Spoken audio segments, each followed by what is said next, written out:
El expresidente Álvaro Uribe permanecerá en libertad mientras avanza su proceso judicial, una confirmación que hace la Corte Suprema de Justicia. Saludamos al abogado del expresidente Álvaro Uribe, el doctor Jaime Granados. Abogado Granados, doctor Granados, ¿cómo estamos? ¿Cómo vamos? Muy bien, Gustavo. Muy contento con la decisión, por supuesto, de la Honorable Corte Suprema de Justicia, que ratifica la libertad del señor expresidente Álvaro Uribe Vélez.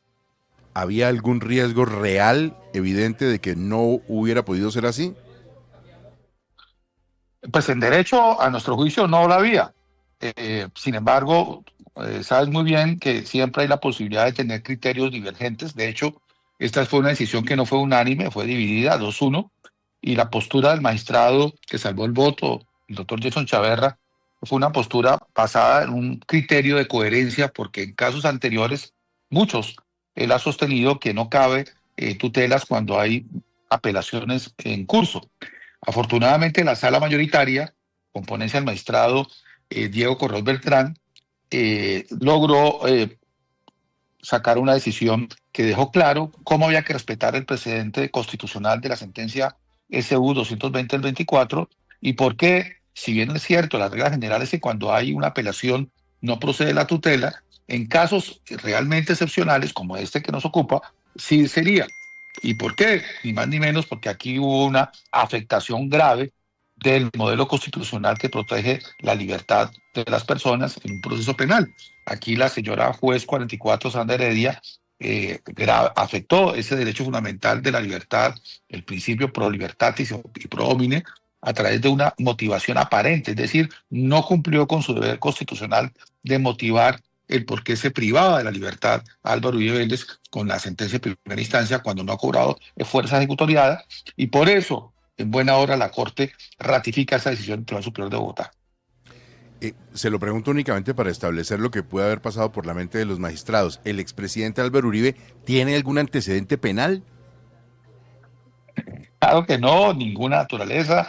Ha dado ejemplo de comparecencia al proceso, de respeto a la misión de justicia, y además la decisión está apelada, y con una apelación, y varias apelaciones, 3 apelaciones. La Procuraduría apeló, el propio expresidente apeló y su defensa, unas apelaciones que evidentemente pues, llevan a que el tribunal esté estudiando la de fondo esa decisión, y mientras tanto, al no estar ejecutoriada, lo que correspondiera que estuviera en libertad.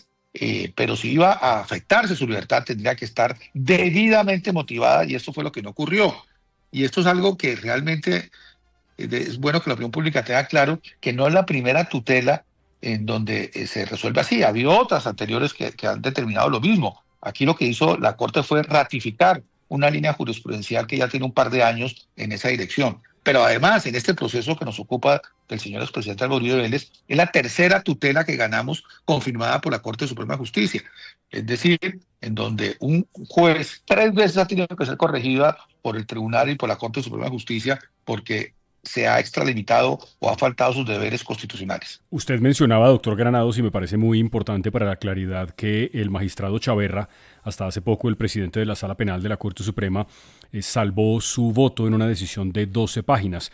Pero yo entiendo que el magistrado Chaverra no solamente dice que la tutela no procedía, sino que además él sí considera que la jueza motivó adecuadamente la orden de captura inmediata. ¿Es correcto? Bueno, yo tengo una lectura distinta. La lectura es que él actuó con coherencia con sus precedentes, en donde lo que hubo fue que si hay una apelación en curso no se debería haberse modificado. Ese ha sido su criterio. Ya sobre el fondo de si realmente lo motivó adecuadamente, realmente el magistrado pues no entró en una mayor controversia en esas 12 páginas.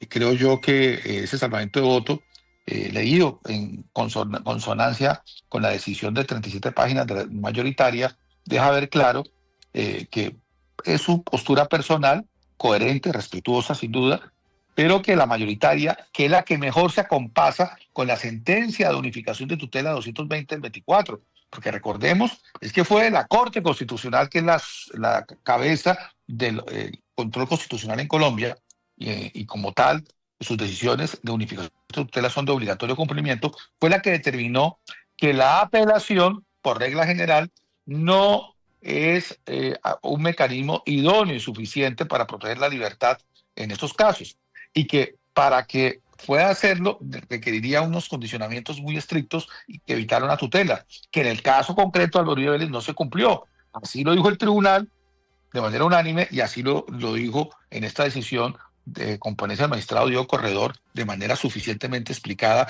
de por qué lo que hubo realmente fue una apariencia de motivación, es decir, no hubo motivación, eso es lo que significa.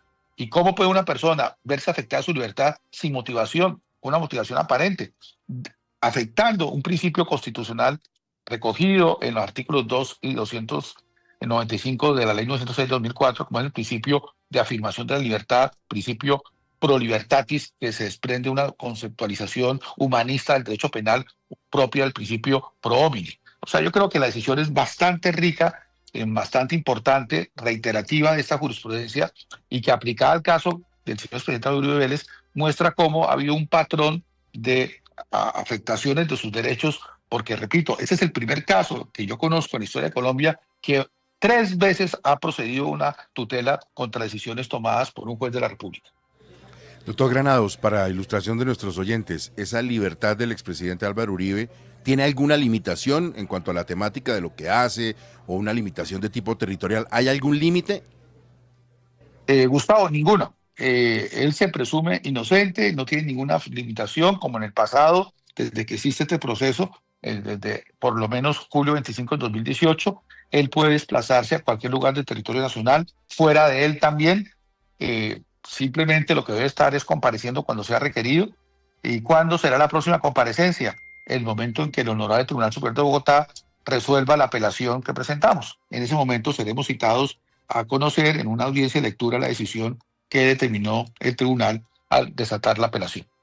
Precisamente, ¿cuál es el estado, para ilustración también de la audiencia, el estado del proceso del expresidente Álvaro Uribe? ¿Qué viene? ¿Cuáles son los pasos que siguen? Lo único que falta es que el tribunal decida sobre la apelación que presentó el Ministerio Público, es decir, el procurador, el propio expresidente Uribe Vélez y la defensa, el profesor Jaime Lombana y yo.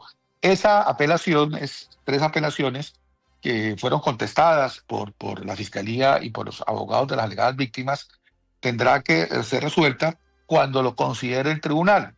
¿Por qué digo cuando lo considere? Porque si bien es cierto que existe una fecha de prescripción, que sería el 16 de octubre del próximo, menos de un mes, no es menos cierto que el señor expresidente, para quitarle la presión al tribunal y que pudiera con toda libertad y con todo detenimiento estudiar el caso, renunció a esa posible prescripción.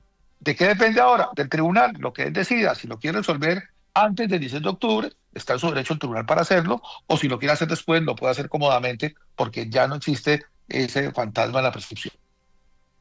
¿El expresidente Uribe puede aspirar al Senado, como se ha conocido, ser elegido y ocupar su silla sin ningún inconveniente por este proceso? Así es. Mientras no se resuelva, se mantiene incólume en la presunción de inocencia, y cuando se resuelva, aspiramos que se revoque esa injusta decisión de condena en primera instancia, y que por tanto, con mayor razón, pueda seguir desarrollando su vida, no solamente privada, sino pública. Doctor Granados, muchísimas gracias, muy amable. Gustavo, muchísimas gracias y un saludo a todos y a la audiencia especialmente de Caracol Radio.